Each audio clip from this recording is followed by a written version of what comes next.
Good morning, everyone. Good morning and welcome to the National Security Conference through the Tower Center. My name is Pat Walsh. I am a senior fellow here for the past 2 years. Upon retirement from the Navy after 35 years of service, with my last assignment as the commander of the U.S. Pacific Fleet. It's a real honor to be here and a unique opportunity to participate in a conversation that I would describe to you as important and consequential and very, very timely.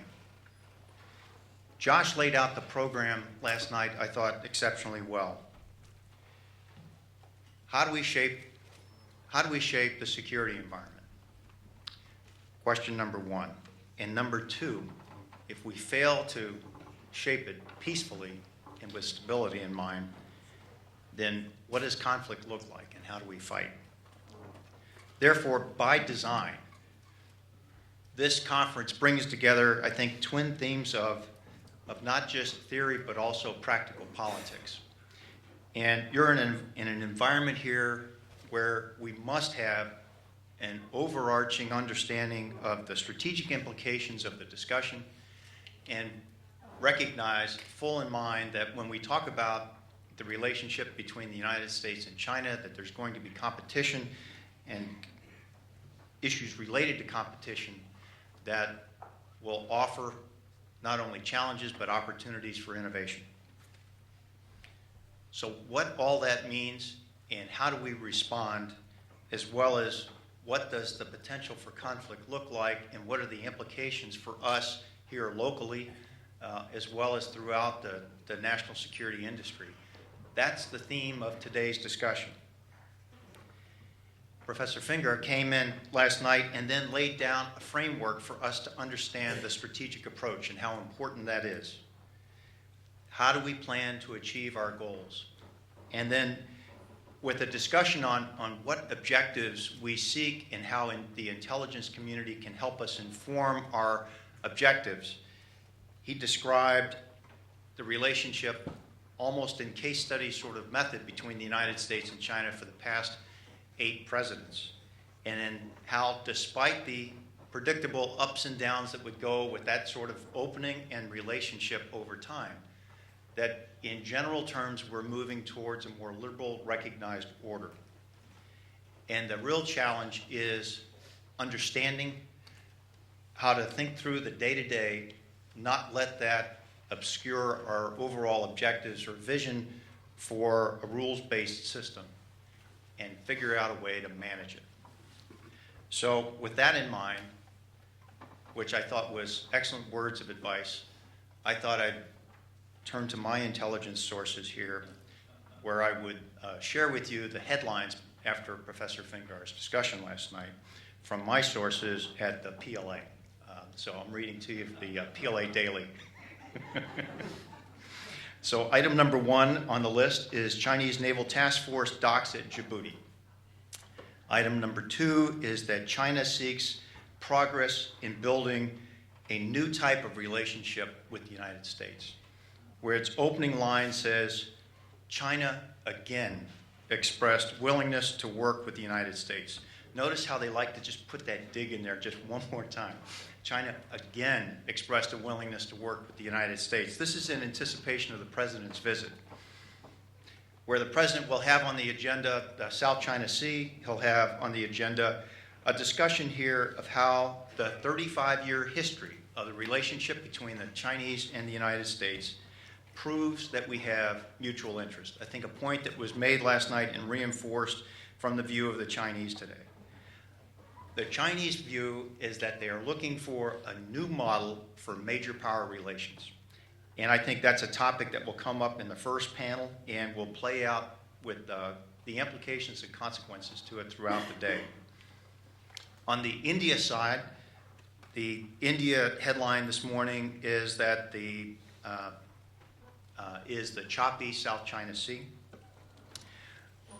where embedded in the article coming out of the India newspaper is the view that the Chinese have of third-party involvement. The context is that the Indian view is that all issues related to that build up tension and the potential for conflict in the South China Sea should be referred to a tribunal associated with the United Nations Convention Law of the Sea. And yet the Chinese view is that any third-party involvement now creates tension and tends to ratchet up the potential for conflict between countries, even though China is not only a signatory to the Law of the Sea Treaty, but also has a judge that's been a member of the tribunal. From the Philippine Star, the headline reads, U.S. will defend allies in the Pacific. That's today's headline. From the U.S. Naval Institute, their blog has Russian cruiser to conduct live fire drills in the South China Sea. And the National Interest describes engagement and assurance, debating the U.S.-Chinese relationship. The concern about containment, and I think that was raised last night very well, is pervasive in China. Therefore, strategies that involve deterrence have to have assurance as part of that overall equation. From the Chinese view, U.S. moves in Asia-Pacific are worse than containment in their language. And then finally, from the People's Daily, a report on the U.S. post-midterm environment and midterm elections. Just some highlights. And this is direct quotes from the People's Daily. The Republicans have come out the big winners from the U.S. midterm election on Tuesday. The party now has a majority in the Senate, meaning it has control over both houses of Congress. As a result, U.S. President Barack Obama will become a lame duck. The Americans have elected a Congress that counters the president. The U.S., even though a master of Western-style democracy, cannot manage the situation well. In the next 2 years, perhaps the U.S. will not make any major decisions. Washington will be the stage for a showdown between the president and Congress. One more paragraph here. When the U.S. apparently needs political determination to push forward domestic reforms, U.S. systems continue to waste the country's political resources on partisan struggles. Is it something the U.S. should be proud or shameful of? Even the Americans are debating this. Obama's pivot to Asia strategy has brought China many troubles, but generally Obama's foreign policies can be seen as moderate. Sino-U.S. relations may not degrade so much that they disintegrate, but a taste of bitterness will always linger. So that gives you a view of how the Chinese view developments here in the United States. So as we turn to discussions today, I think it's important that we build on what Professor Fingard did for us last night, which is to recognize the frame of a broader level discussion that will help us understand the ways and means that we obtain objectives in the relationship between the United States and China. For years, the U.S. objectives in the region have really been broadly stated to promote a rules-based system that encourages the free flow of commerce and at the same time recognizes, promotes, and protects the inalienable rights of people everywhere.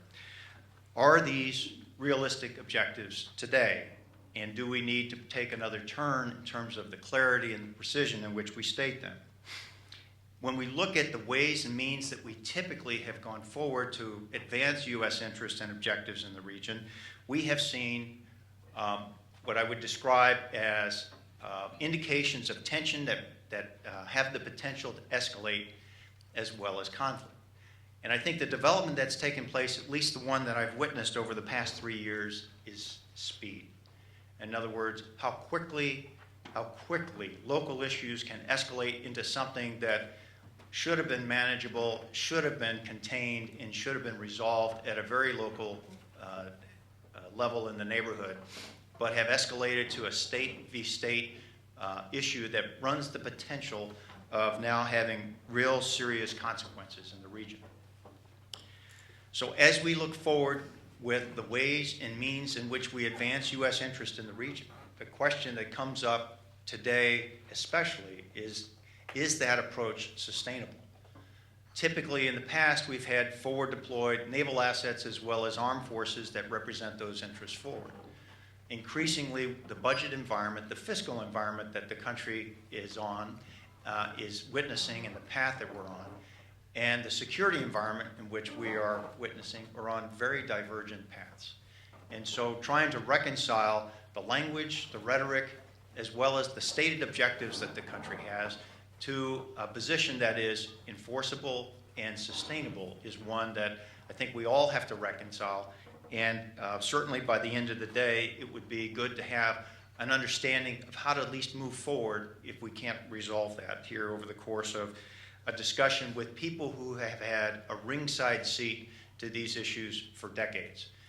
You have the benefit of now sampling ideas from those who cross many different political lives, as well as those who have had operational experience and had their fingers on the issues that we're all wrestling with today.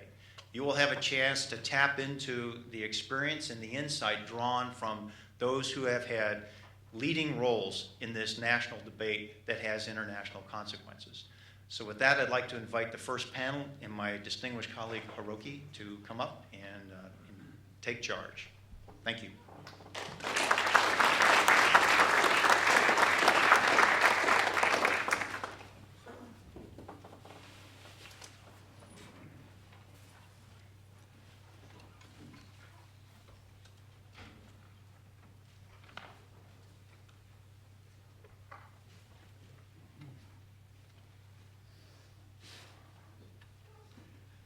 Good morning.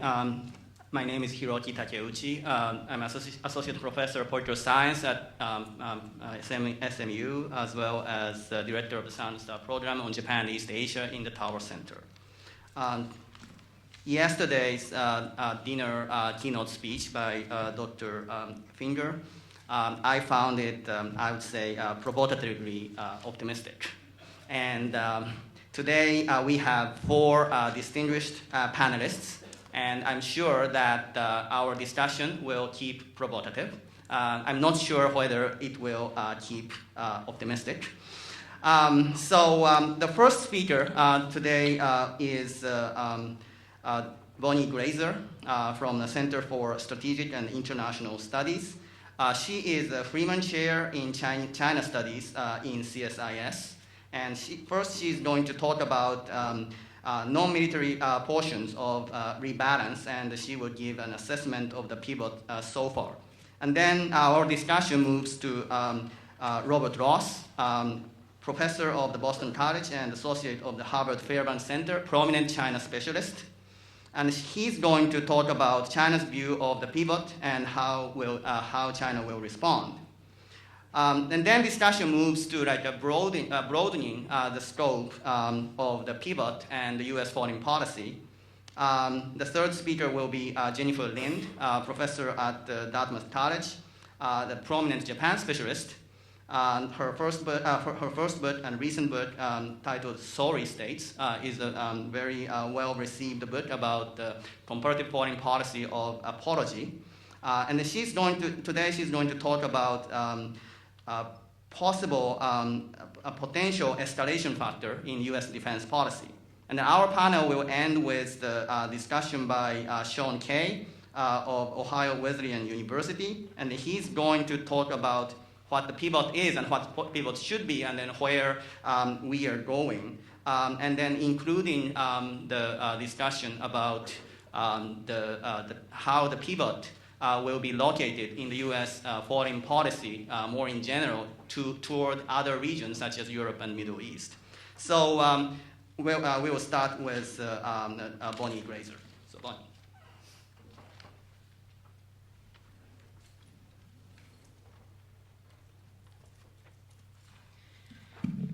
Good morning, and thank you so much to the Tower Center and SMU for bringing me to Dallas for this very important conference to talk about the U.S. pivot to Asia, which of course the Obama administration has tried repeatedly to rename the rebalance, though somewhat unsuccessfully.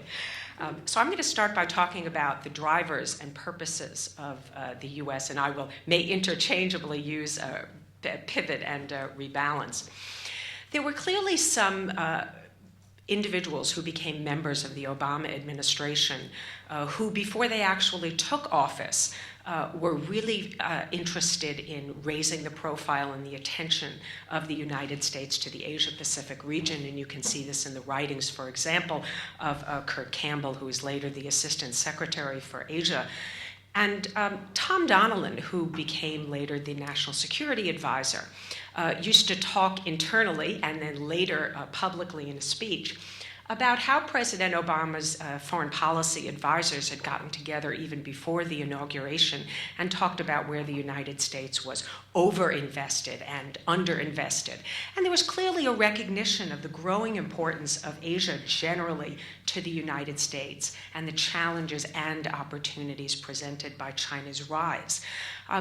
Obama wanted to have, from I think the outset, a partnership with China. He and his advisors talked about how the United States would work with China to address global problems such as climate change, the global financial crisis, nonproliferation. So at the outset, there was more of an emphasis on cooperation with China. There was clearly a desire to participate more in institution building. This has become a very core part of the rebalance to Asia. So administration officials came in with the idea they wanted to sign the Treaty of Amity and Cooperation and join the East Asia Summit, which the Bush administration had deliberately decided to not join in its first couple of years. And there was also a greater desire for engagement with Southeast Asia in a way that moved beyond what the Bush administration had done. There were also, in a sense, some other sort of political drivers, people who in the administration who wanted to accelerate the withdrawal of U.S. forces from Afghanistan thought that the pivot to Asia was a good way to drum up support for accelerating that withdrawal. So I would call all of these impulses and drivers, but there was no grand strategy. We at CSIS did a report that was commissioned by Congress to evaluate the pivot to Asia, and my colleagues Mike Green and Dave Berteau were heavily involved in this, and they went around the Pentagon looking in drawers for a strategy document and didn't find one. Theoretically, any new conception of grand strategy should link up the ends or the national interests at stake, the means for achieving those ends, those national interests, and the ways that those means will be employed to deal with the new challenges to the nation's interests. So it is ends, ways, and means, which I'm sure you're all familiar with. So the pivot really wasn't a product of a careful planning process. There was Secretary Clinton's America's Pacific Century, an article that was published in Foreign Policy in October 2011, and then, of course, the president's speech to the Australian Parliament the following month, in which he proclaimed that the U.S. would constantly strengthen capabilities to meet the needs of the 21st century, and he said our enduring interests in the region demand our enduring presence. The United States, he said, is a Pacific power, and we are here to stay. There was initially no economic component to the pivot to Asia. That really came later and is essentially focused on the Trans-Pacific Partnership. So over time, I would say diplomatic, economic, and military elements converged to form a somewhat coherent approach. We've seen some very important speeches that were given by U.S. officials, not only Tom Donilon, but his successor, Susan Rice, which she made at Georgetown University. So there are a few key documents that tell us what the rebalance is, and I'm not going to review those in details.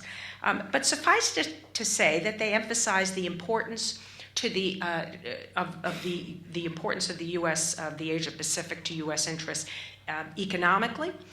They highlight the pillars of strengthening U.S. alliances, forging new partnerships, participating more actively in multilateral institutions in the region, and building a more cooperative relationship with China.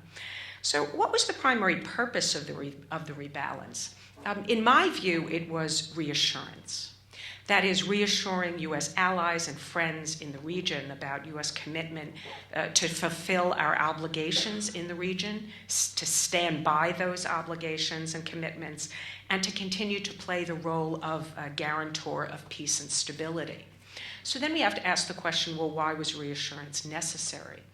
And particularly beginning really in 2009, but this has gained momentum since that time, there has been growing anxiety about China's rise. China was putting pressure on other claimants in the South China Sea.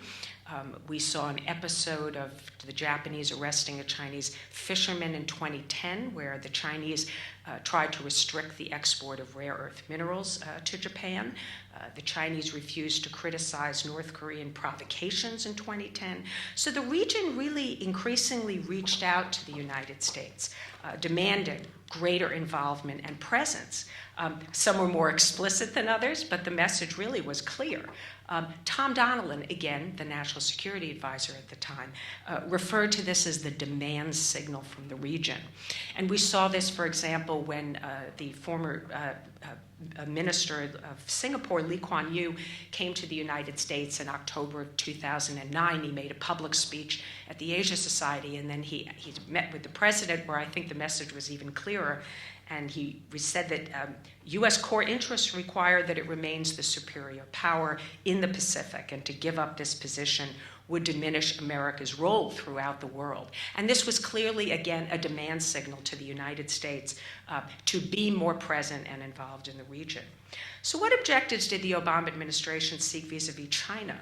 I think the United States wanted to convince China to stop bullying its neighbors, to settle disputes peacefully, and to abide by international law. Officials talked about, and still do today, shaping China's choices. The goal was not, and is not today, to drive a wedge between China and its neighbors, to strategically encircle China, or to contain China, as many in Beijing suspect. I think regional nations want to have good relations with China, but they also want autonomy, freedom to maneuver. They don't want to be bullied or forced to act against their interests. This is especially true for countries with territorial disputes with China. They want to bolster ties with the United States as a hedge against the possibility that China will use military, political, or economic coercion against them. So virtually every nation wants an expanded relationship with U.S. forces today.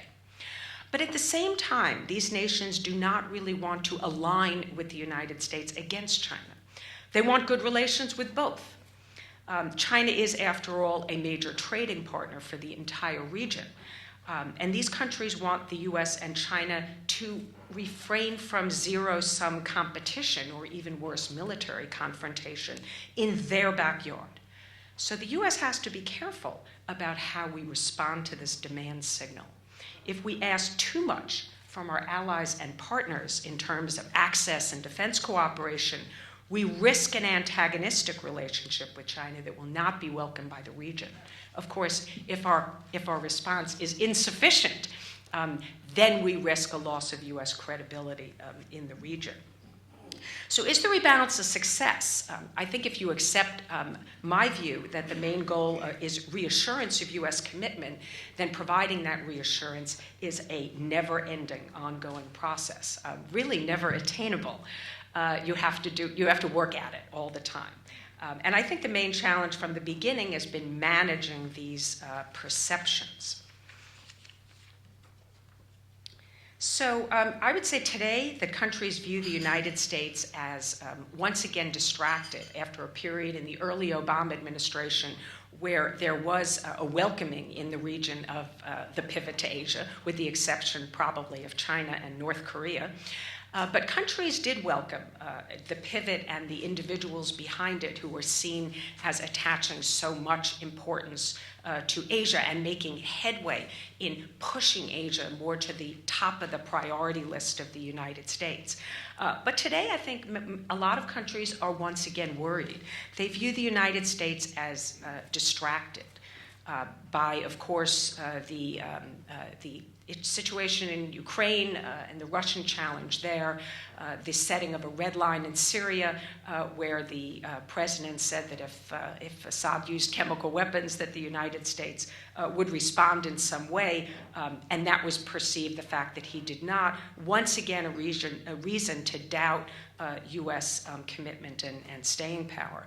So I would say there is palpable angst and anxiety, uncertainty about U.S. commitment to the region, and the willingness to come to the aid of U.S. allies and to continue to play this role of a guarantor of peace and stability in Asia.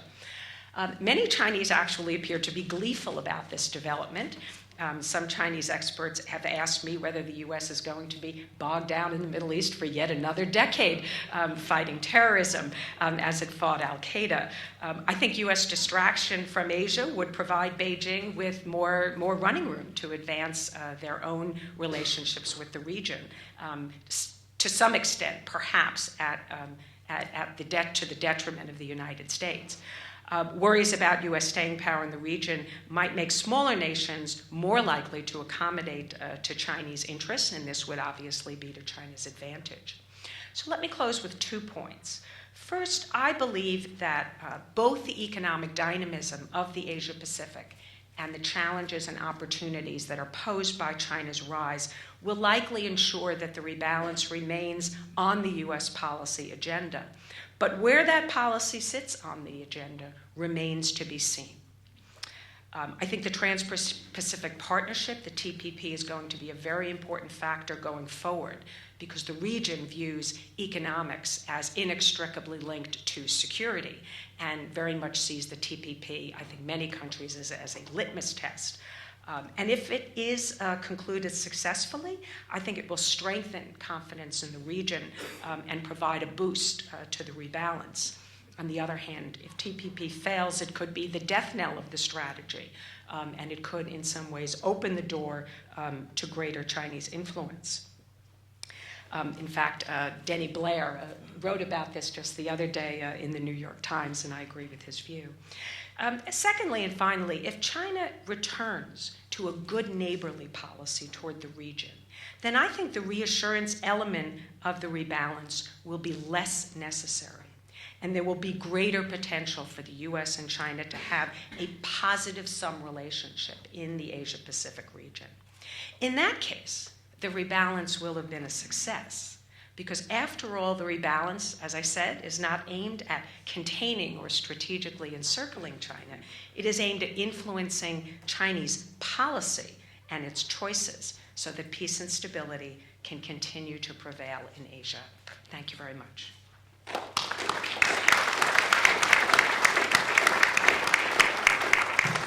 Thank you very much. Next speaker is Robert Ross. Thank you very much. Pleasure to be here in Dallas at SMU. Thanks to Josh for the invitation. When Josh came to SMU, I said, you know, I'm a fan of Dallas-Fort Worth. I better get an invitation. And it's a pleasure to be here. I want to follow up on Tom Finger's excellent discussion last night about grand strategy and start it, if you will, at 35,000 feet. And in the short span of 12 minutes, with a lot of fast talking, I want to finish at the ground level. What is American grand strategy in East Asia? At that 35,000 level, 35,000 feet, it's fairly clear. American purpose is to keep East Asia divided. American purpose in 1776 is to derive our security from divided flanks. You look at every major event in American history from 1776 to 1865, a Europe divided was in our interest. We benefited every time. The South wanted support from the French were afraid of the British. The French never intervened, and the North won the war. Significantly, that's a significant part of the story. What happened, unfortunately, was that Europe couldn't keep itself divided. Neither could Asia. So rather than keeping themselves divided, the U.S. said, we'll do it for you. So we moved into World War I, moved into World War II, and then we never left because we couldn't trust Europe to keep itself divided. Asia was the same. You couldn't keep itself divided. Japan was taking over Asia. Bang, we're in there. Sino-Soviet alliance seeking to take over Asia. That's not allowed. Now it's the rise of China and the concern we have that China, if we are not there and balancing, China will dominate Asia. The strategy in American policy hasn't changed in over 200 years, or the purpose of our strategy. Well, each region's different. How do we do this in East Asia? We do this with a maritime presence.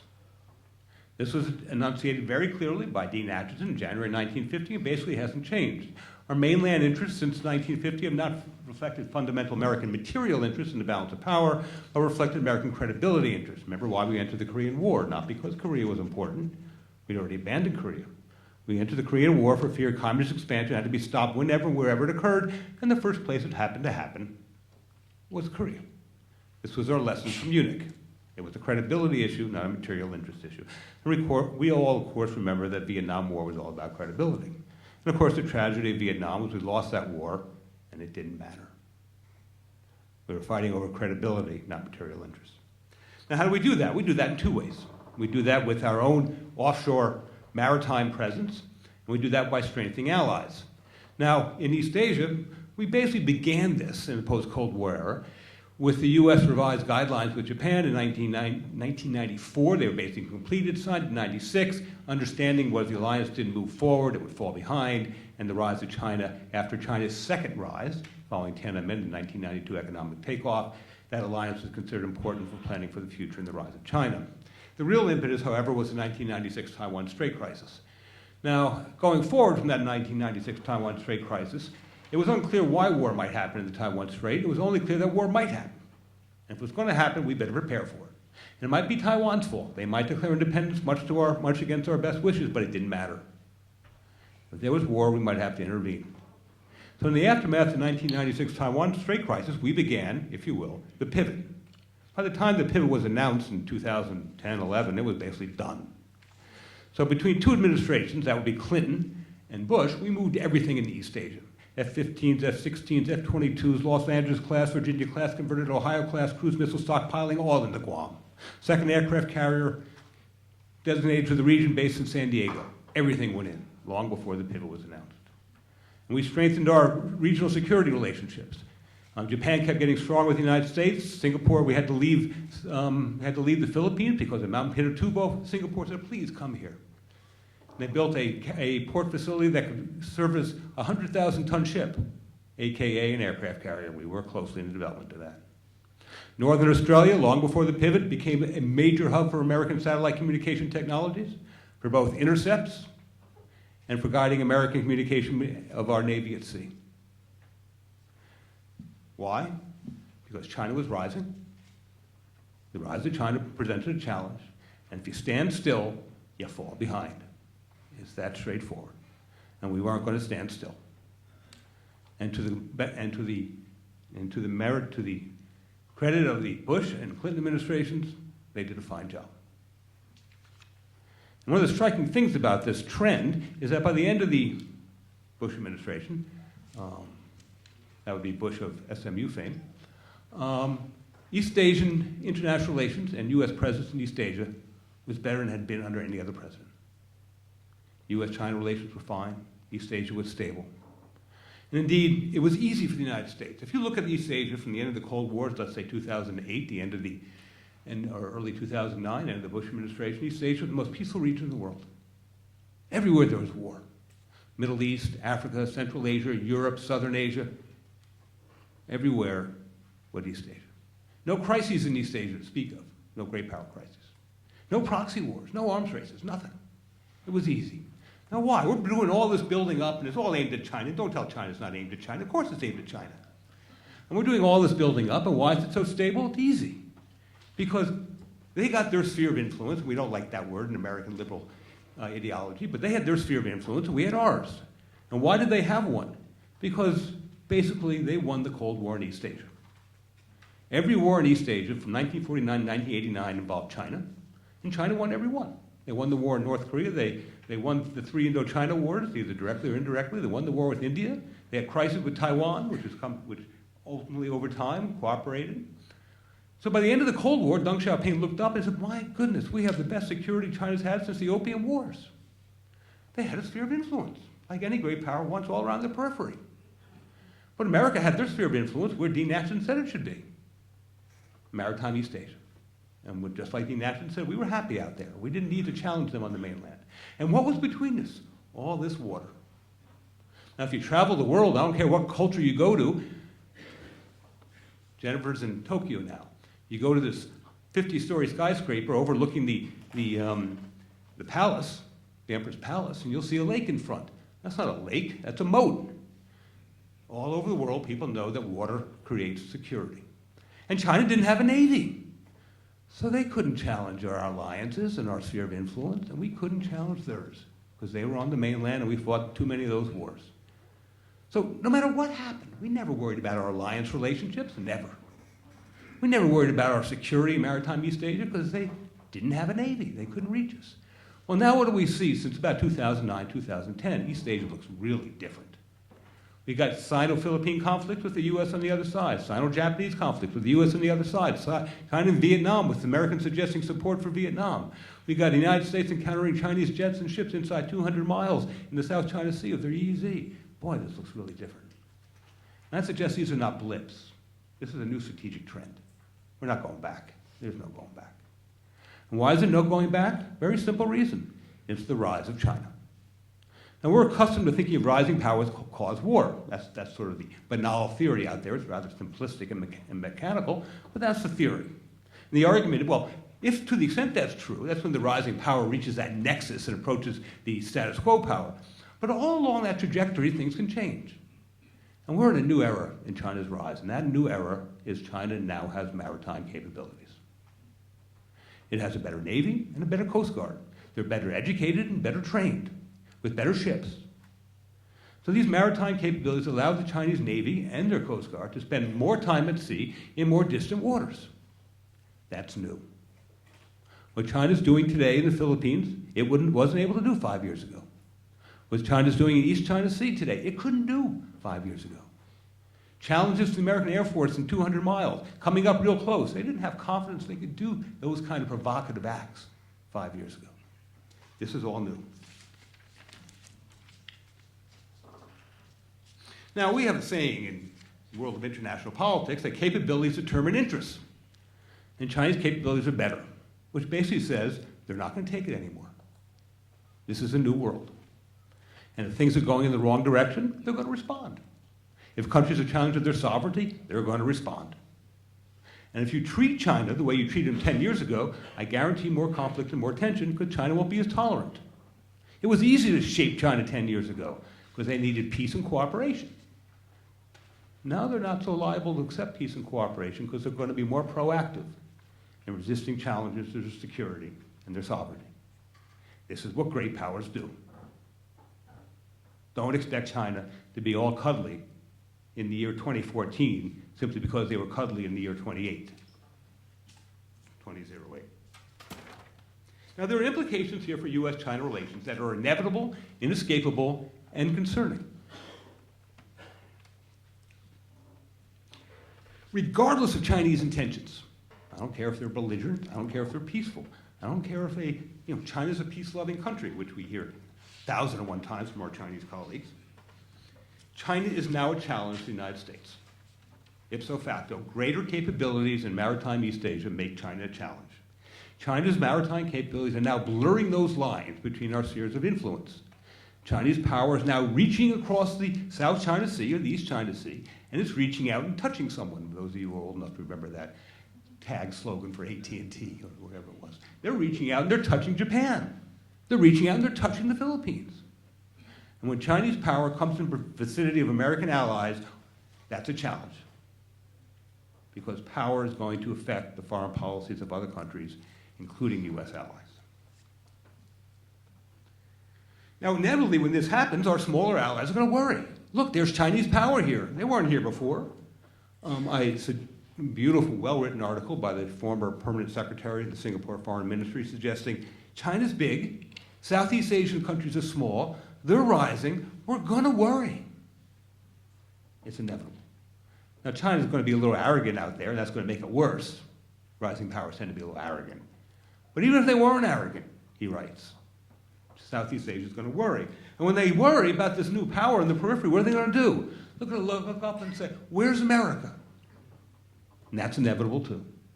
And then what's inevitable going to follow from that is America's going to feel pressure. Our allies are feeling new Chinese power, They haven't felt before. They're worried about their security. They're going to look to the United States, and America's going to worry about the cohesiveness of our alliances and feel pressure to reassure our allies, just the way Bonnie was saying. And we're going to increase strategic cooperation with our allies in order to reassure them that in the context of China reaching across and touching, they can still count on us.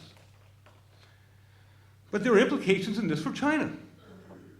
U.S. efforts to bolster strategic cooperation with our small allies will inevitably be seen by China as a challenge of their security. This will inevitably be seen as containment. Why? Well, look at it. We are bolstering strategic cooperation with small countries that are challenging Chinese sovereignty. If we weren't bolstering cooperation with them, they might be cautious about challenging Chinese sovereignty. And on top of that, these islands are worthless. I guarantee you they're worthless. No one has found oil off the continental shelf of these countries. There's oil out there, but not around disputed territory. And none of these islands enable power projection in a war. None of them. So why are we supporting these countries when they're challenging Chinese sovereignty? We must be wanting to use them. Don't expect China to believe our good intentions. After all, look at America's post-Cold War history. America's gone to war since the end of the Cold War more than any other country. Right? Went to war in Libya, went to war in Iraq, went to war in Afghanistan, went to war in Panama, went to war in the former Yugoslavia. Now, we've intervened in the Ukraine, we've intervened in Egypt, and each time we've intervened in these countries, either by force or with political intervention, we've done so to overthrow, except for the Ukraine, overthrow the existing governments because we didn't like them. And we said very clearly, we don't like your government, China. So you have a combination of American capabilities all around China's maritime frontiers with an American history of using force against countries we don't like. So you have a combination of American capabilities and intentions. China's not going to believe us when we say we don't believe in spheres of influence. They're not going to believe us when we say we just want to cooperate. No. I mean, to begin with, countries don't believe other countries. I mean, that's point one. But point two, there are added incentives when the strongest country in the world is encircling you from the maritime area, from Korea all the way down to Malaysia. And then second, those capabilities are so strong. And third, your intentions have been so clear since the end of the Cold War, overthrow countries you don't like. And Secretary Kerry's speech just the other day said, we don't like your human rights situation. And make no mistake, every human rights activist in China would like to overthrow the Chinese Communist Party. They don't say so. No, they'd be dead. But when they say reform, no one likes, half the people in China don't like the Chinese Communist Party. So, of course, if you're a dissident, that's your objective. Now, what are the challenges of the United States and China in this new era? Both sides face very severe challenges in trying to find ways to navigate this new era. It used to be easy. Each country just had one foreign policy focus. For China, it was peaceful rise. They were too weak to do anything about American presence, and they needed a long-term, peaceful international environment in order to grow and develop their capabilities. So even major provocations, China would hold its fire and try and be patient. The one exception was the 1996 Taiwan Strait crisis, and they were really worried about war, because if Taiwan declared independence, there'd be war. So they got nasty to remind people, you might be careful in the Taiwan Strait.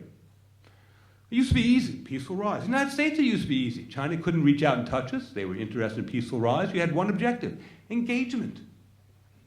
That was easy. Cooperate with China, bring them into the international system. There was, while you continue to build up your presence in East Asia with everything you got at Guam, build up Singapore, Changi, do all that, but you don't really need to worry very much. So it was all about engagement. Today, it's not so easy. Today, the United States and China both have to do two things at once. China has to learn how to use its power. This is a newfound weapon for China, its maritime capabilities. And China's challenge is to be able to use these capabilities in such a way that it can achieve new objectives. It will want new objectives because it's got new capabilities. It wants to deal with sovereignty challenges, deal with strategic trends that are adversarial, deal with American presence within 200 miles of our surveillance capabilities. They're going to want to deal with all that. But they still need cooperation with the United States in a stable regional order. How do you balance a more proactive foreign policy and maintain stability and cooperation? It's not easy, and they have failed. They failed, as Bonnie said, in 2009, 2010, and they failed at the end of 2013 with their ADIZ for the East China Sea. And each time they did that, they overreached, and they got a reaction they didn't like American bolstering their allies, apparently containing them on the perimeter with our smaller allies. That was their responsibility. But we've not done a very good job either. Because as Bondi said, how do you balance reassurance of your allies with cooperating with China? Not been easy to do. And I would suggest that we've made mistakes. The pivot overreached. And how do I know the pivot overreached? I look at National Security Advisor Donald's speech in late October 2012, and it was about as anti-pivot as you can get. It was time for a correction. No mention of sovereignty, no mention of Vietnam, no mention of the Philippines. It was before Obama's visit to Asia. It was a far more moderate approach than the Secretary's pivot. So we retreated. But when we responded at ADIZ, I would suggest we were over the top again. An over-the-top visit to Tokyo by the President, an over-the-top visit to Manila by the President, Secretary Hagel over the top, once again reinforcing Chinese fears of containment, and necessarily, if we're going to be seen that way, that would hurt cooperation. We're doing it again now. Both sides are trying to reset. This is the APEC summit. And if you read National Security Advisor Rice's speech in Beijing, Kerry's recent speech, Kerry's meeting with Jan Rieter in Boston, we're trying to pave it over and see if we can do a better job again. I'm not sure the United States understands that cooperation with China will be more difficult. Because what we're doing today is we're trying to compartmentalize. We're going to have our differences in the South China Sea. If we don't like what you're doing, we're going to bolster our relation with our allies. We're going to tell you. But we still want to cooperate on global warming and ISIL and Ebola and all those other things we need your cooperation on. Well, it doesn't work that way. If you're challenging our sovereignty by your support for your allies in East Asia, or if you're intruding in 200 miles or doing other things that affect our vital security interests, don't ask for our help on ISIL. Don't ask for our help on global warming. Don't ask for our help on Antarctica. The problem is, if politics is give and take, it's quid pro quos. And I don't think we can expect the Chinese going forward to want to cooperate on what we care about when we're seen as containing them, which may or may not be our intentions. I don't have an inside view, but it's inevitable they're going to see it that way when we overplay the reassurance. Don't expect them to cooperate with us. Sorry for taking too long. Thank you.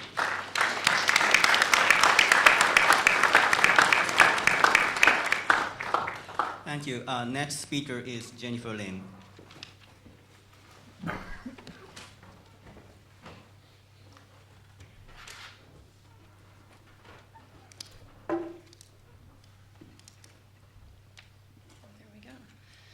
Good morning. Thanks so much for coming out this morning. I'm really excited that SMU is having this conversation about the pivot or whatever we're calling it, and more excited that I've been invited to be here for that conversation. This is really cool. I need to also recognize a phantom panelist, which is my co-author on this research, Daryl Prest, also of Dartmouth. The work I'm presenting today is based on research with him, and he would love to be here to see old friends, except he is watching our kids. So the one downside of the Lynn Press team is you only get one of us at a time. In our project, we talk about something that has already been very much raised as a theme in this morning's panel, which is the growing contradictions between these two pillars of U.S. policy toward China and toward Asia, namely the goal of maintaining a cooperative relationship with China, and also the goal of assuring America's regional partners. Regarding the first goal, many American leaders and analysts argue that relations between the U.S. and China need not become conflictual as in previous power transitions, that through careful diplomacy and through economic, political, and military engagement, the U.S. and China can forge cooperative relations and the world can peacefully accommodate China's rise. Another important goal, as Dr. Finger explained last night, is to maintain the U.S.-led system in East Asia. And this requires maintaining credible alliances, credible U.S. promises, and credible U.S. threats. So on its face, these two goals of engaging China and assuring America's allies don't appear to conflict inevitably. We know it's going to be difficult, and the panelists have already pointed out we're having difficulties with this. Unfortunately, to descend further from the optimism of last night down to the much more serious and even alarming themes that have been brought up. My theme is also not particularly optimistic here, because I'm arguing that there are some other factors that we need to take into consideration, namely the region's geography and military technology, that are going to make it even more difficult for the U.S. to square this circle. The region's geography and military technology, we argue, creates dangerous risks of escalation. Now, in general, as Bob Ross has already commented on, the region's geography, namely the big water barriers, is seen as very stabilizing in East Asian relations. So water promotes peace in general. And indeed, this is a very stabilizing feature among the countries of East Asia. So those countries don't have as high a fear of invasion by one another as they would in a land setting. But we argue that in the case of US-China relations, the region's geography creates serious escalatory pressures. And today I'm going to argue that if the US wants to avoid crises and wars with China, it's important that US leaders understand the serious escalation risks during political crises. It's also important that these dangers and risks are recognized in US debates about grand strategy. And finally, it's important that the US makes decisions about force structure in the future in which it takes into account these escalatory risks and tries to mitigate those as best as we can. So we argue in our paper that the potential for crisis escalation occurs at 3 distinct time periods.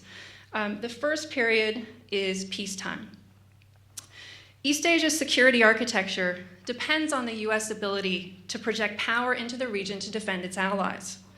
Given the geography of the region and the vast distances across the Pacific, Washington projects military power into Asia through a network of local air and naval bases, supported by a naval presence at sea.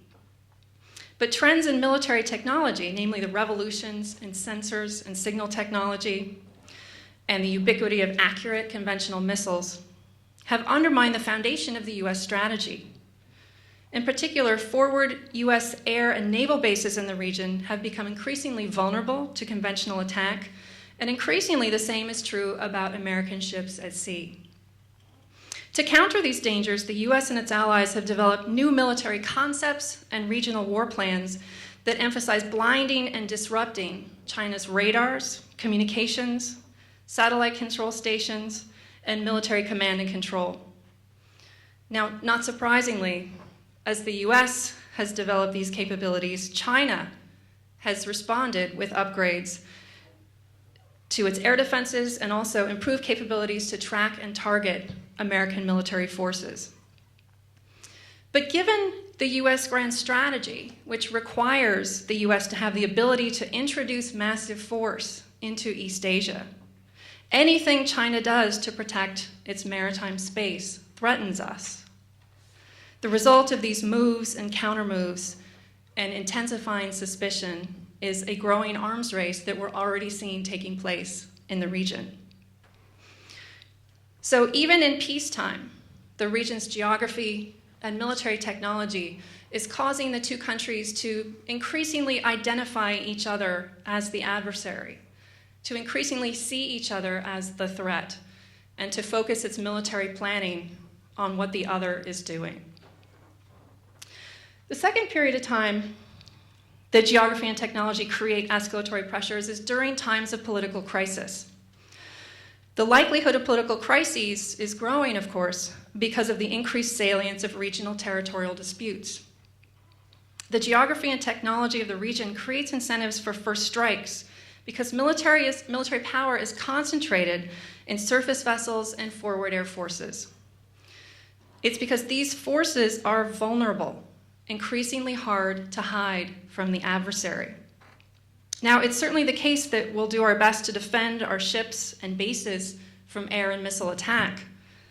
But in the competition between those who are shooting a $1 million missile at a warship and those who are seeking to protect the $1 billion warship from the shooter, the competition is inherently going to favor the shooter.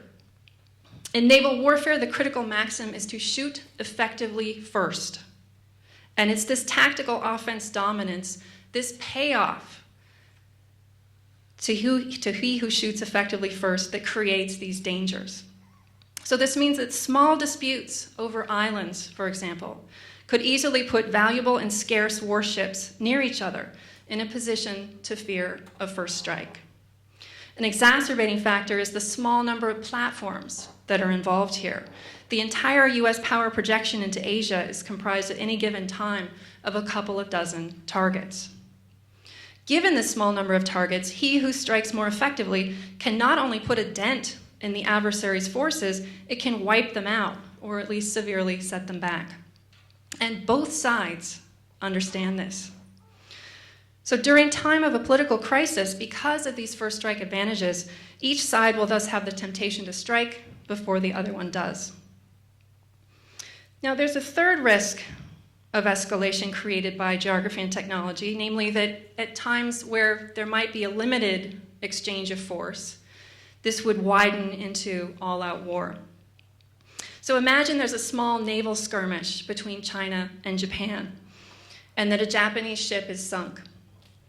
It would be difficult for Washington to support its ally without taking steps that substantially expand the conflict, such as going after Chinese radar stations like this one. The problem lies in the same dynamics I've already discussed, namely that power projection forces are vulnerable if the adversary's sensors, its command and control, its long-range strike are all functioning. So if Chinese and Japanese naval forces are exchanging fire, it would be difficult for a prudent US leader to send military reinforcements to the region without first degrading, namely attacking, those Chinese systems that could target them. US carrier strike groups are very valuable and very scarce. US military planners will thus worry that flowing military forces into a region after shooting has already begun without protecting those forces would invite a strike from Beijing. But protecting US forces by degrading China's sensors and command and control would turn what would be a small naval clash into a much wider conventional conflict. My co-author, Darrell Press, and his other co-author, Keir Lieber, have written on the dangers of this, and particularly of the dangers not only to a wider conventional war, but to a nuclear one. Josh Rovner has also written on these dangers. And what they emphasize is that, especially in a maritime realm where forces are vulnerable, the way you operate successfully is by blinding and disabling the adversary's command and control, their surveillance, and their communications. So in sum, at these three levels, peacetime, political crisis, and military crisis, maritime geography and technology create escalatory pressures. So what do we do now? Do we just all run home and start digging our fallout shelter? I hope I haven't brought us to so bleak a place that you think that the takeaway from my talk is that war is inevitable. That would be quite a ground to cover since our dinner last night. And that is not actually the takeaway of the talk. The argument is that the dangers are there. The dangers are profound. The first takeaway is simply that the US and China need to understand that we are in a very dangerous situation. Political leaders on both sides need to clearly recognize how the military plans to fight wars, so to understand the escalatory risks. So namely, if someone starts taking pot shots at a ship, this could lead to fairly widespread attacks on each other's ISR and command and control for the purpose of protecting our scarce assets. So leaders on both sides must understand the potentially dire implications of deciding to take that first shot. Another takeaway is that we need to understand that there are serious costs and risks associated with US alliances, and these have not been adequately communicated in our discussions about grand strategy. Now, the dangers that I've been talking about today may lead some of you to say, hey, at the root of all this are these US alliance commitments in East Asia. So shouldn't we just get rid of those and we'll be okay? Some of you may have been thinking about that actually long before this talk. But the bottom line here is I think we certainly need to be open, transparent about the costs and risks, and we argue that this research will hopefully feed into these debates about grand strategy. But it certainly is not clear from our paper that it follows, well, the U.S. clearly needs to get out of Asia. It's important, of course, to recognize that the U.S. alliance system reduces other dangers and confers other benefits on the U.S. So our point is not that, it's very clear the U.S. needs to change its grand strategy and pull out of the region. But rather, it's very clear from our study that the U.S. has to take into account the dangers created by the U.S. alliances given East Asia's geography and technology. And then a final point we have is about force structure. Our argument suggests that the more that we can do to project power into the region in ways that don't create these kinds of first strike advantages, the better. It suggests that to the extent we can, we should be pushing the Navy underwater. So subsurface is the best kind of force structure for us in Asia in the future. The second best way would be dispersed, relatively inexpensive tactical aircraft such as F-35s. In this case, so say you have a successful Chinese missile hit, that would destroy a $10 million hardened aircraft shelter and a $150 million aircraft. This would be opposed to each missile hit destroying a $1 billion destroyer. The worst way to do business is with big surface vessels, with $1 billion destroyers and $10 billion aircraft carriers. So from the standpoint of minimizing first strike advantages, we're at our best the extent to which we can use submarines. So let me close by saying overall, the more that the US takes into account the escalatory pressures created by geography and technology in the region, the better we will be when we contemplate our policy, our grand strategy, and our alliance decisions. Thank you.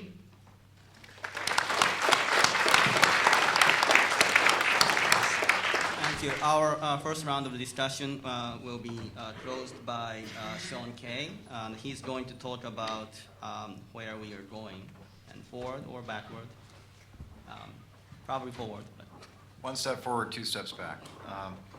All right. I'd like to thank you, first of all, for being here, and it's a really great opportunity. In the time I have, I want to kind of frame a broader sort of global geopolitical perspective on some key elements that are going to be necessary to help realign or pivot to Asia. One of the first ones is, there is an inherent conflict between this premise of our mechanisms of sustaining liberal order and the broader interests of stability within the international system. So, we tend to see things that are relatively benign from our point of view, like military exercises in the backyard of Russia, for example, or things close up next to China, that make sense. They seem reasonable because we know we're not intending to go on the offense. But from their perspective, they clearly see things different. And for the last 20 years, we spent a lot of time telling these other countries how they should define their national interests, as opposed to doing enough calculating our interests in terms of how they're actually defining their interests. And that's led to us to sort of reach an idealistic state of what the world ought to be, and a failure to increasingly see the world as it really is. And that's sort of a classic tension between idealism and realism in US foreign policy. Now that was okay when we were in a moment of primacy. And during the last 20 years, we had a basic cohesion in Washington between sort of liberal internationalists on the Democratic side, neoconservatives on the political right, who wanted this very robust, ideas-driven, even military regime change type operations with regard to expanding America's vision of world order. But we reached an apex, of course, in Iraq, probably in Afghanistan too. And then a year ago in Syria, the American public just said, that's it, enough, right? And so now we've seen states acting. Russia's been acting, China's been acting. And at the same time, we have this incredible economic crisis here at home, right? Which requires us to reprioritize. So one of the central arguments that I'm making here is that we are actually seeing a return to realism in American foreign policy. And how that works in balance with our ideals and objectives becomes at the central question, I think, of whether the pivot will succeed or can be determined as a success. So, so what that means is, and by the way, not everybody even thinks we should be pivoting. I mean, for example, Ambassador Chris Hill said to me in an interview I did with him, we should be more worried about China's weakness than its strength, he said. Those who see China as a threat are people who think that, think Moby Dick was actually a real whale, for example. Now, I don't agree with that, actually, but I think because what we have to do is look at power. Where is power in the world? Where is the key trade issues in the world? Where are the key places where military crisis could create major shocks to the international system, to our economy, to long-term economic growth and things like that? There's just no question that it's Asia. There's no question at all. But for the last 20 years, we have tried to be everything in all places. And that is sort of the classic phrase that's been going on since the 1820s. You know, America is the world's policeman. And the problem is we've tried to, as I think was rightly framed last night by Tom, but that we try to work the mechanisms of that liberal order, but it also at the same time incentivizes free riding. And so, we try to get others out front, but at the same time, we don't really want to let go of that dominance that we had over the last couple decades, and even during the Cold War, too, in places like Europe, the Persian Gulf, and perhaps Asia as well. So the pivot means reprioritizing. Where are the places in the world that we have to focus our primary energy, as far as I'm concerned? And what are the opportunities that come with that, too? Because it's all not negative. I mean, we just think about trade, for example. It's a clear win-win potential if we get it right. So that also means, though, acting with restraint in foreign policy, harnessing our resources carefully, not keep getting dragged into peripheral conflicts, but being harsh and realistic about what our core interests really are and where they lie. And also understanding that to be competitive with China, we have to invest in the domestic foundations of our power. So that leads to, I think, 4 key moving parts of the pivot or rebalancing. I personally like the word pivot because I think it sends a message into the American bureaucracy and political system that we're going to have to prioritize in a time of limited resources and shifting geopolitics. But rebalancing, whatever you want to say. First, I think, as you've heard from the presentations already, we have to be very careful about how we get this right in Asia. I mean, it can't be all military. In fact, military probably ought to be the third key element, the first key one being diplomacy, the second being trade, and the military presence also being an important part of all that in terms of reassurance of allies and so forth. We haven't been doing very well on that front. The president had to cancel 2 trips to Asia, and we keep our diplomatic time and energy. John Kerry has been mainly in Europe and the Middle East, not in Asia. That's a mistake in my view. And also the key people that were the architects of the pivot are gone from government. So who's driving this policy at this stage, especially at the diplomatic level? And absent the diplomatic engagement, absent the ability to get the trade deals done, a lot of it reverts back to the military. Because they can do things and they can show presence. But as one officer said to me, what are 2,000 Marines in Australia really going to do? Are they going to fight the Chinese army? Probably not. So that leads to a second key thing, and this is where the broader big strokes here issue, which is that, secondly, as John Mearsheimer and others have argued, we really have to be honest with ourselves and our other allies that there are priorities. So Asia becomes number 1, the Persian Gulf a clear second priority, and Europe is a third priority. It doesn't mean they're not priorities, but we have to rank order them in a time of limited resources. And so with regard to the Persian Gulf, that means as we realign out of Afghanistan, Iraq, that we really do have to narrow the limits of our engagement there to keeping oil lanes open, moving and things like that, but not getting sucked into these endless wars like in Syria. And I think that what happened a year ago is evidence of that. Now it also means recognizing that not intervening sometimes will look difficult, and there's going to be difficult things that happen. But if you look at even our new intervention in Iraq, it's pretty limited. It's certainly not commensurate to the objectives, destroy and degrade and things like that. A third key element is that we need to realign the relationship with Europe, even with the Russia crisis going on. We have overwhelming power advantages in NATO over Russia. We don't have a treaty commitment to Ukraine. We have moral commitments. But we talk a lot about what we should do on Ukraine, But what really Ukraine needs, by my estimate, is an IMF loan of about $50 to $100 billion, and I don't see a lot of people lining up to write that check.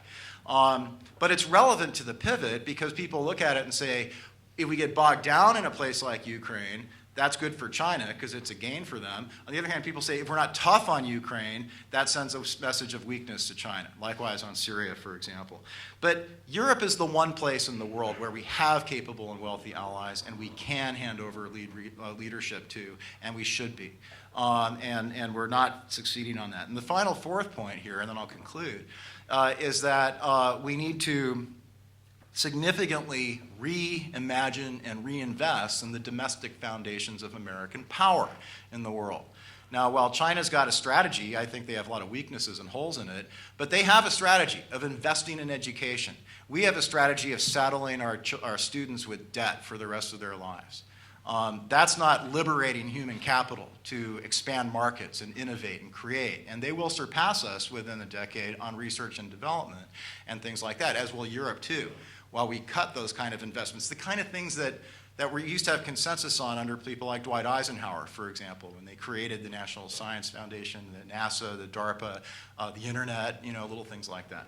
Okay, so finally to conclude, this has become a political problem because to really succeed, you have to cut into that 20-year consensus that's driven Washington. You have to realign budgets, you have to realign personnel, you have to make clear this is the priority. But as soon as the Ukraine thing happened, the Europeans, even the Polish defense minister, came to Washington and lectured us and saying, this proves that you should not pivot to Asia. I thought, no, this proves that Europe should stand up for itself. Finally, 60 years after World War II. It doesn't mean leaving, but the criticism is that we're signaling provocative weakness, as John McCain and Lindsey Graham would put it, that because we're not always going to be in certain places, that it's appeasement, Munich and things like that. And those become politically charged things that don't really help inform discussions. The big benefit, and I'll conclude on this, because we want to get this right, either as a hedge or engagement with China, is that the lesson of China shows, going back to the things that Tom was talking about last night, is that engagement has really worked. Engaging an adversary, letting go of those ideological hang-ups and blinders, and talking to them. It has worked. And that's diplomatic primarily. And that's the key thing we ought to be focusing on as we think about making this pivot work. But I have to be honest, in all of those measures, we're not doing a very good job. We articulated a plan, and we are not implementing it very fully. And that's where I'll conclude. Thanks.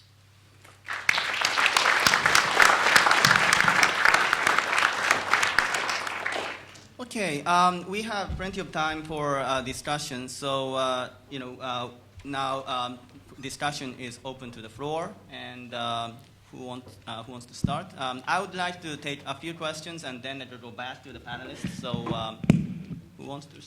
Oh, okay. And the microphone is in two places, so two microphones are there. So please wait for the microphone when you raise questions. So, and also please identify yourself. Who wants to start? Yeah. Yeah, Jim Williams. I appreciate everything that you've all said. I think I see Admiral Walsh came in, and when you're talking about the maritime challenge, I think that's one of the greatest issues, at least from the security perspective, because if you think about the number of ships that the Chinese are building versus the U.S., I think it's pretty evident that they're going to use that as a way to enhance the territorial conflict and keep us out, or at least attempt to keep us out. And I think that will continue to encroach on the territorial rights of the other Asian allies.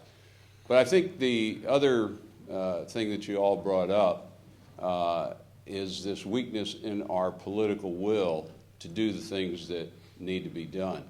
And so one of the questions I have is relative to the national security team that's in place now. Personally, I think they're incompetent. And ultimately, the question is, do you believe they're incompetent? And then from the Chinese perspective, and I talk to the Chinese pretty regular, I think after 10,000 years, they think they're going to be here. After 239 years, The question is the United States still going to be there? And I think one of the questions that Washington is concerned with is that they're really concerned that the Chinese are actually making moves that they don't know how to control. And so I'd just like to have your opinion on some of those comments. Thank you. Okay, another question? To the panel. I have two questions. The first one is, it's great to have Professor Finger yesterday talk about a little bit of history about how the United States engaged China about a quarter century ago when Soviet Union, the Cold War was all happening, and what changed history back then. But today we also have this moment. It is said history doesn't repeat, but it rhymes. Now you have Russia. President Putin recently gave a speech in Sochi with a strong statement, and there's U.S., China, Russia, again at this historical moment. So my question is, what's rhyming now, and how's it going to rhyme? My second question is more basic. I'm curious to know from the panel and everybody here, what exactly is America's national interest? How do you know it is served or it is harmed? You know, looking back at the Iraq War, it's incredible what happened, but did it serve Americans' national interest or did it harm Americans' national interest? And going forward, there's other issues. It begs the question, what exactly is Americans' national interest? Thanks. Any other question? Yeah. Hi, I'm Jeremy Chappell. I'm a graduate student here at SMU. One question I'm kind of curious about that hasn't really been addressed is the increasing Chinese investiture in the African continent. Hadn't really been talked about. Should we be concerned, and how will that affect American grand strategy? Okay, Annie Wong, and then one more question. And then we are going to hopefully to go to the second round. Annie Wong with the Tower Center. I'm interested in hearing the panelists' thoughts on Chinese actions recently introducing the Infrastructure Development Bank in Asia. Many of you have mentioned how it is a signatory to the Law of the Sea and yet is very hesitant, or in fact refuses to use the mechanisms that it provides to settle disputes. So what does this say about how China looks at the world, not just us? And then back to the question of how we engage China then. And we can see that the Chinese leadership is going to last for a number of years. This new leader is going to be in power for the coming decade and will set the tone. And we have also seen the rise of a new generation of Chinese younger leaders who have had a lot of engagement, especially with the West. Unlike the previous generation that perhaps had gone for their graduate studies and training in the old Soviet Union. Even President Xi has spent time in the United States and is an exchange student of sorts, as I understand. But yet, many of these younger Chinese who have been exposed to the West, it seems, even anecdotally, given the protest in Hong Kong right now, many of those who have been exposed to the West are actually very much against the push for greater democracy in Hong Kong because they're very much in defense of the status quo in China that has enabled their own family, their own personal condition to improve in the last 25, 30 years of China's opening. I'd like to hear your thoughts on that. Thank you. Yes, I guess on the last question. I have two quick questions, one of which is to follow up on a comment that was just made. It seems that even in last night's quotations in our conversations, there was a very optimistic view of how China has been brought into the first world order, shall we say, without really expressing Chinese imperialist, literally imperialist, aims at grabbing raw materials and supplies within the third world and developing world, where it does not have to provide democratization to support regimes in place, while being able to gather and effectively maintain those relationships, which then push us in the West out of those relationships, and how you feel that that might be a strategic goal and objective while we pivot our naval forces and our assets to East Asia. And being a former member of the IC, I firmly agree with Professor Lin's concept that a submarine is probably your best tactical weapon. But I wanted to stretch on that on the second question, which whether or not any of the board is aware of the deep water Navy applications that the Chinese are building in their own submarine fleet that are obviously not designed for military applications, but for telecommunications applications. Which brings me to the concept of unrestricted warfare. We have mentioned unrestricted warfare in 2 days. Unrestricted warfare basically states that Mao's thesis of war being inevitable is actually in place now. We are at war with the Chinese. If we do not believe that, all you have to do is look at the cyber logs that I look at every day in my business to understand that we are at active war with the Chinese. Now, what is that? Well, if you read their papers and their own descriptions, it is the concept of degrading the ability of the enemy to influence their power and projection. Unrestricted warfare has nothing to do with a pivot. With all due respect to my naval colleagues, I was a Navy as well, aircraft carriers are wonderful things, but if you destroy an economy or you disrupt the ability of an individual country to fight, does that not free up the Chinese to influence a sphere of power even further?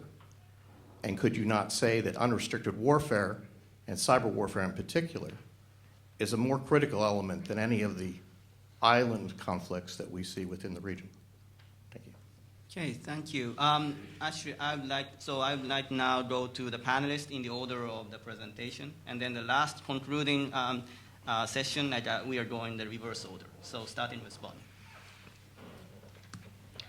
Okay, I think probably what we should all do is maybe pick a few questions and make you some can be comments selective, rather yeah. than address all of them, or we will be here all day.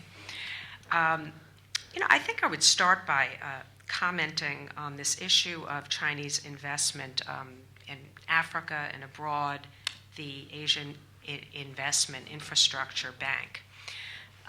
And these are, I think, connected because they're clearly the way that the Chinese have invested in some places in Africa has brought Chinese labor rather than using local labor. There have been certainly many projects that have not been aimed at helping the people. Over time, I think we've seen some improvements in some countries, but essentially the Chinese don't look at giving aid in the same way that the West does. A very good book on this I would recommend is Brautigham's book, Deborah Brautigam. She's a professor at SAIS, and she explains how the Chinese look at aid as a two-way street. The Chinese want to get something, and in some cases, yes, it's resources. The Chinese just don't give aid in order to promote the well-being of other people, and certainly not to promote democracy. But we have the Chinese giving potentially more aid in the area of infrastructure, and there is a very dire need in the Asia-Pacific region for infrastructure assistance. And so the question is, how do you do this? And the Chinese have now stood up this new bank, and there's been this fierce discussion between the United States and its allies. Everybody agrees that they want China to adopt good governance criteria for lending, which it has not adopted so far. But how do you best do this? Do you get in on the ground floor? Do you try to influence this from the inside, or do you stay out? And the United States and Japan worked very hard to keep some of these countries out, including Australia and South Korea. The only real donor country on the inside so far is Singapore, other than China. But this is something that I think we need to figure out how to influence going forward, because the world wants Chinese money. It wants to get this money for its own benefit, including in infrastructure and in other areas.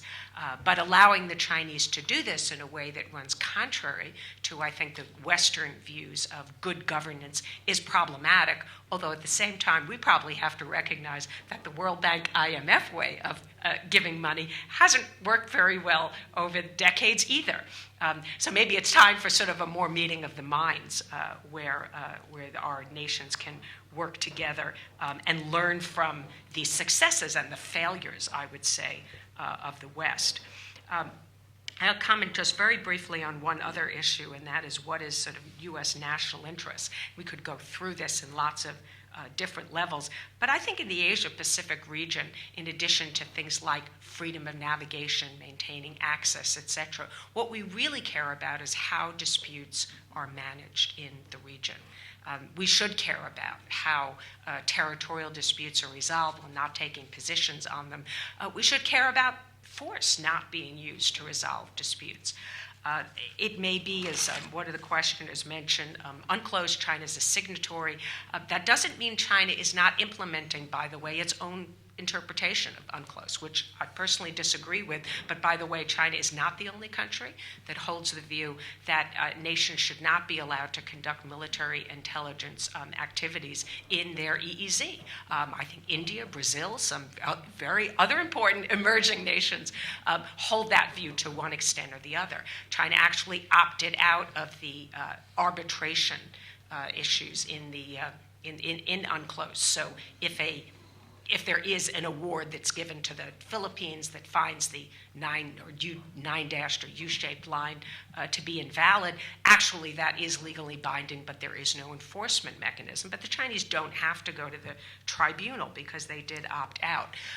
Ultimately, we need to have a conversation between, I think, all the signatories of UNCLOS and come to a common understanding and agreement on what the provisions are. By the way, we have not ratified it, and therefore that's a big challenge for the United States. We can't have very much say if we don't ratify it going forward. That's been something that the president has said that he would like to do, but I don't see any serious effort to get that done.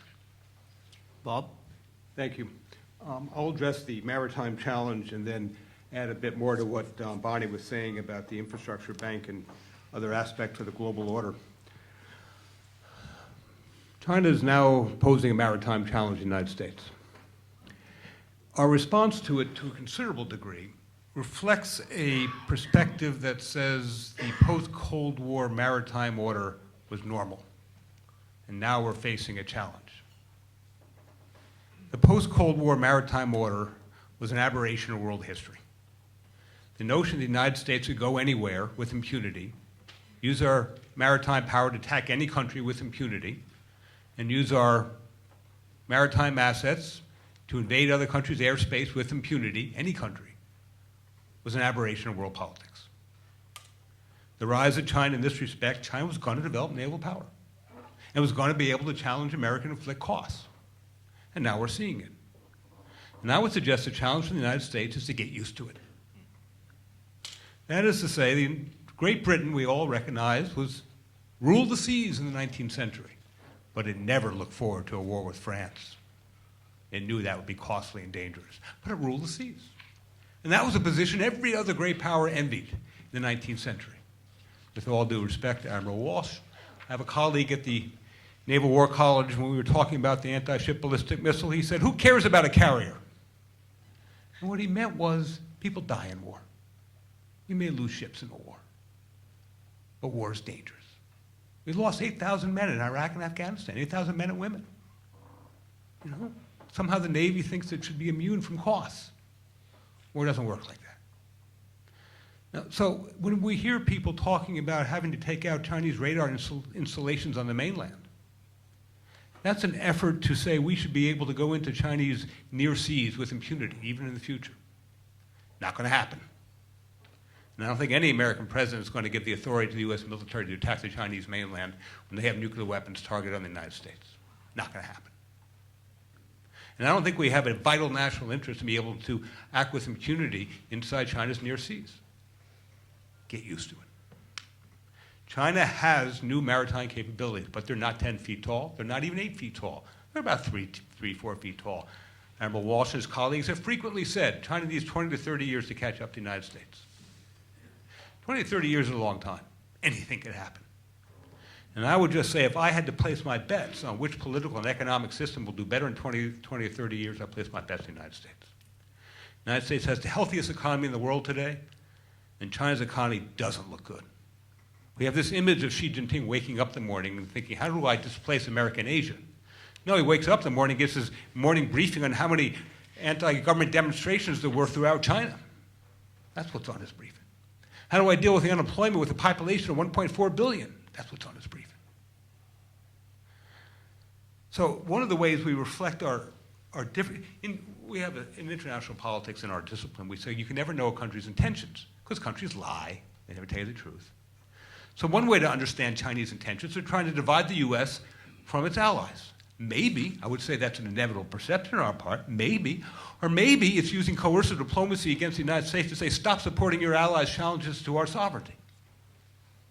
Same actions, same Chinese behavior can interpret as stop challenging us or we're challenging you.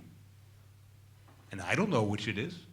My gut tells me if I look at China's domestic situation, I look at their behavior, I see a reactive country that's going to react twofold. You challenge me, I'll come down hard, real hard. But don't challenge me. But others are going to disagree with that. And that's a serious debate about what Chinese intentions are. We can't know. But having said that, no one should underestimate the American military's efforts to maintain its advantages at sea. We're not standing still. First, the carrier remains a useful platform going into the 21st century.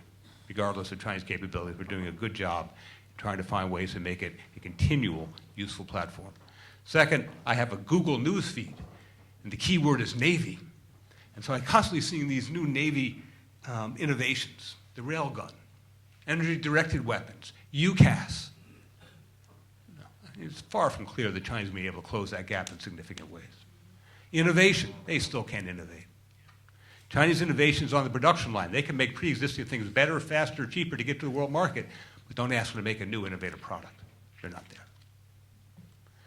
So the notion that we're failing, I think, needs to be revisited.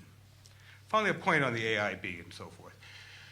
I agree with everything Tom said last night about the global order and how it's been beneficial to China, how we brought it in, and it contributes to the welfare of all countries, including China. But we are at a turning point in this global institutional order. We can't fund it anymore. Europe can't fund it, the United States can't fund it, Japan can't fund it. And China says, I got the cash. So the problem is that the Chinese say, look, we were happy to join stay in this existing order, work through it, but give us leadership in the World Bank, the IMF, and the Asian Development Bank, commensurate with the money we want to put down the table. Try and persuade Japan to give up its 25% share leadership in the ADB. Go ahead. Try and persuade the Europeans to give up their voting shares in the IMF and the World Bank. They gave up a little about 5 years ago, trying to see them get more. So the Chinese answer is very clear. If you won't give us leadership authority commensurate with our power, we'll create new institutions. And there are a lot of countries out there that want that money. So just as there's a demand for U.S. security commitments, there's a demand for Chinese money. And as Bonnie was saying, the United States hasn't done a good job working through the World Bank in responsible investment. The recipients of that money don't like our strings. As the Chinese come along and say, we got less strings, you want our money? And they say, we really need infrastructure, and we'd like your conditions or the lack thereof, we'll take your money. So if the United States doesn't find a way to bring China into its leadership role, it will go outside and it will find a lot of countries willing to work with it. So the rise of China in the global institutional order is similar to the rise of China in the security order. Find ways to acknowledge China's new great power capabilities, or you'll be unhappy with how they respond. Jennifer? Oh, one more thing on the law of the sea. Don't ever think the Philippines went to the International Court of Arbitration because they believe in being a law-abiding country that wants to solve things by law. This was a political act of great leverage against China. Nothing more, nothing less. There are no law-abiding countries out there that believe the international law of the sea is the right way to manage disputes. No. For the Philippines, it's much like in the United States. Two things. You sue someone to take them to court, they're going to see that as an unfriendly act, which is how China saw it. But second, you sue someone to bring them to court, it's a tactical move to see if you can persuade them to make concessions before you ever go to trial, rather than actually have to go to trial. And again, that's what the Philippines is doing. See if I can create leverage on the Chinese to see if I can persuade them to cut a deal so we don't do this. But no, the Philippines is no more a law-abiding country than any other country out there. Jennifer? Thanks. I want to build on a couple of Bob's comments because some of them were so relevant to my talk, and then get to questions as well. So Bob said we need to get used to it, and I agree with that. And the question is, what is it? And Bob in his own talk said we don't know what it is because we don't know the future. So is it the situation where we are currently under some strain and being able to go wherever we want in East Asia? Or is it going to be another couple of decades of strong Chinese growth, not 10%, but 6% maybe, 7%, 4%, which would still produce a profoundly large military budget and a pretty impressive military. So just how big is the challenge facing us? We don't know that. But we do know that it's already moving in a direction that's very unhelpful for our goals. And that, as I said, is creating some real tensions with these goals.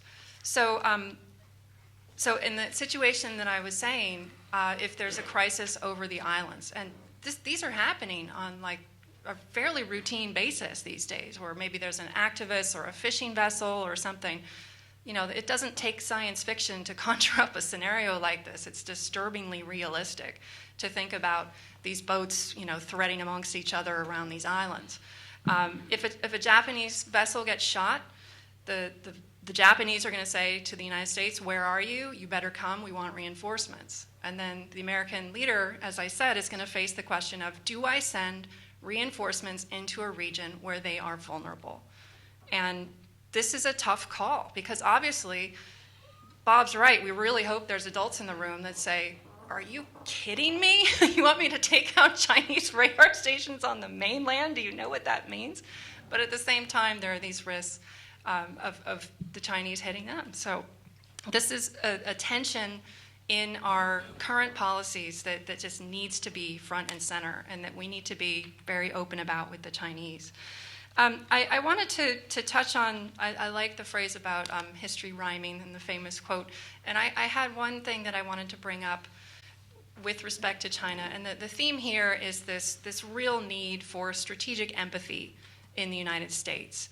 And basically, in the dispute that we just had, in the debate that we just had about Ukraine, I was pretty stunned by the lack of strategic empathy in our media coverage, in our foreign policy coverage of that event.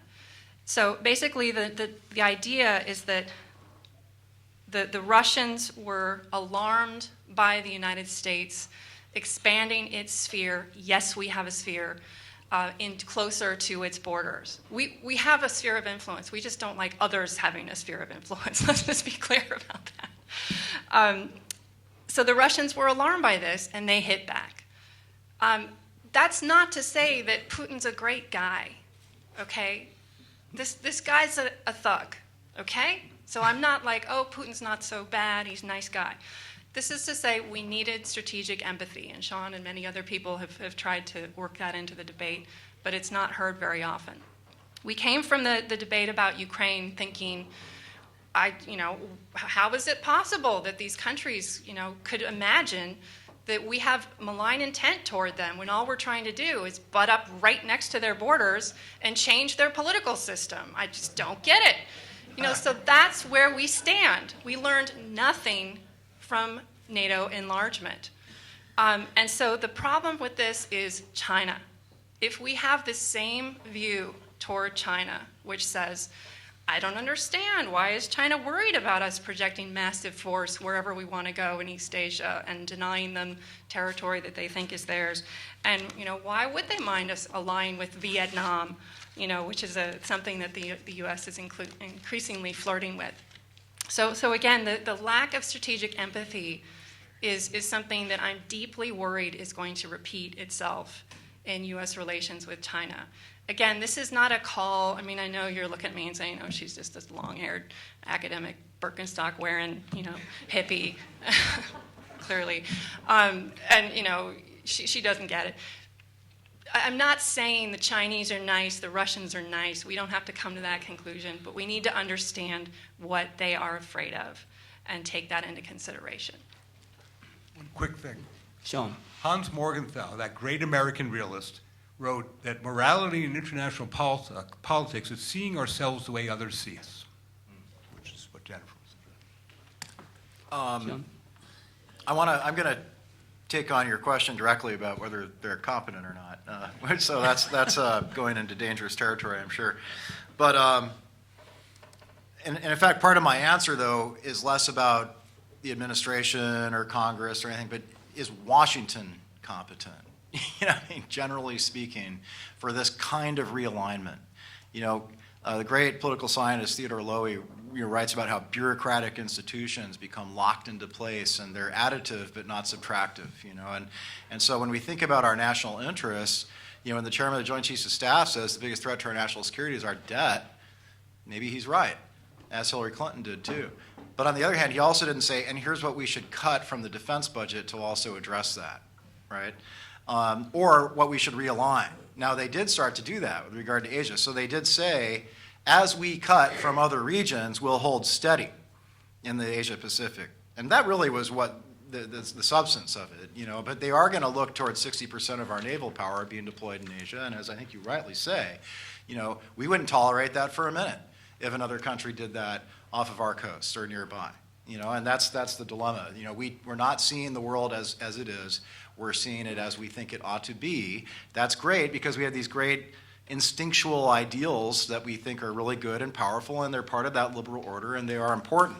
But shock, the world doesn't play by those rules sometimes. And so we have to be very careful how we calibrate these things. So are they incompetent? Well, I mean, everything's measurable, you know. I mean, was invading Iraq a good idea, you know, for example? But clearly the Syria debacle of a year ago did not go how they thought it should be, right? And I think the question of competency in the administration side, to a degree, has to also, it matters who's there, you know, there isn't a major senior level, very visible person. Like, I mean, I thought we need, others might disagree, but I thought we'd need like a special envoy for this Asia idea that integrates the various different elements to it. Somebody like a John Huntsman or something like that who really knows the region and who's got a high profile and crucially can build coalitions in Congress to support these things. Because just as the administration has bungled, I think I wrote a piece for Foreign Policy Magazine called "Can Obama Be a Realist Even If He Wants to?" You know, and in effect, you know, can he drive these things through? And I think they thought we can just declare this, and then we don't have to push it through the bureaucracy. We don't have to make these things really happen. And so, but on the other hand, you know, if Congress itself too isn't going to invest, you know, in future American power, you know, the domestic foundations of power with infrastructure and education and things like that, then we're also, to me, that's like, if we think of 21st century conflicts like a Cold War scenario, to me that's like unilateral disarmament. Because it really is cliche, but knowledge is going to be power for sure. And the Chinese get that. I mean, they've got problems in their education system, but they're talking about $250 or $60 billion worth of investment in key educational sectors in the coming decade or so, right? We're cutting ours, you know, so that's like unilateral disarmament and some of the most important elements of power for the 21st century. And so what is national interest? Well, of course, there's these classic things. You have core, you have vital, you have peripheral things, right? But one of the things in that context is we also have an interest in staying out of peripheral wars that our allies might drag us into. And we have not done a good job of recalibrating. You know, allies used to be two-way relationships, you know, where they have an interest and we have an interest. But now it's like, you know, so we had a problem in Ukraine and the Poles show up immediately and say, you got to stop that pivot to Asia, right? And, you know, we define our interests. The Poles don't define our interests. Now, we may have common interests, but, you know, we have not done a good two-way street job, whether it be the Saudis on Iran or, you know, the East Europeans on Russia, et cetera. So that's a problem. The final point I'll make about this, and I hearken back to President Eisenhower on this. As I suggested before, after Sputnik, there was this major investment in the future foundations of American power. And so power is about relative things. You know, what are the future capabilities you're going to have? And the government made that very big investment in major land-grant universities, in higher education, and making it possible to liberate, in terms of freedom, human capital. But he and others also thought, you know, we have to lead by example, you know. And if, you know, if our government's being shut down, if we're governing by sequester, if we're governing by almost threatening to default in front of the world, and if we still have these basic problems here at home like Ferguson, Missouri and whatnot, what kind of message are we sending to the world if we're not able to grapple with the most basic things about the American promise? And so what we want is other countries to gravitate towards us, like China. We want them to be with us. We want the money, we want the trade, we want the jobs. We don't want them to feel threatened, but we want them to buy into the order that we think is important. And the best way to lead in that sense then is to lead by example. And that's something that, quite honestly, we really, on a bipartisan basis, have not been doing a good job on for a long time now. Okay, thank you. There is a good news and bad news. And bad news is time is up, so we have to close. And at the same time, good news is, well, number one, lunch is ready. Number two, we all are going to lunch. So if you have any more questions, please come forward and then talk with the panelists. Thank you very much for coming.